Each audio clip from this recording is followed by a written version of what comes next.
melawai. Informasi dari Gubernur Jawa Barat Deddy Mulyadi yang mengusulkan agar siswa berulang kali melakukan pelanggaran berat dikirim ke barak militer. Deddy bilang agar siswa dapat digembleng untuk menanamkan rasa disiplin dan tanggung jawab. Deddy Mulyadi menyebut problem siswa yang bermasalah seperti tawuran dan geng motor kerap terjadi dan tidak ada solusi. Oleh karena itu Deddy akan mengirimkan siswa ke sekolah militer selama 1 tahun atau minimal 6 bulan jika orang tua siswa berkenan. Mereka status pelajarnya tidak akan hilang. Mereka tetap statusnya adalah pelajar SMPA, SMA B, dan kemudian tetap mereka belajar sebagaimana biasa, tapi pola hidup yang dirubah. Satu, misalnya jam tidurnya harus jam 8, itu kan susah tuh. Kalau di rumah nggak bisa. Dan tidak ada pelatihan militer. Jadi masuk barak militer bukan latihan perang-perangan, bukan.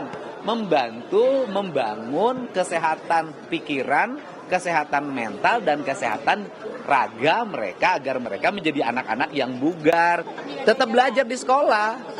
Tetap belajar, mereka tetap melaksanakan kegiatan belajar mengajar, gurunya mengajar di sekolah, cuman bedanya mereka melaksanakan kegiatan itu di areal komplek militer atau Polri. Nanti ada ruang kelasnya, nanti ada guru yang dari sekolah di mana dia asal untuk berkunjung, nggak ada problem apapun.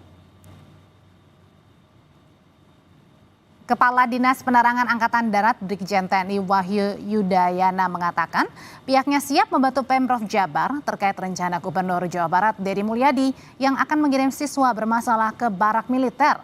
Melalui pesan tertulis, Wahyu menyatakan sudah ada beberapa wilayah yang direncanakan sebagai tempat pelaksanaan sesuai pertimbangan Pemprov Jabar.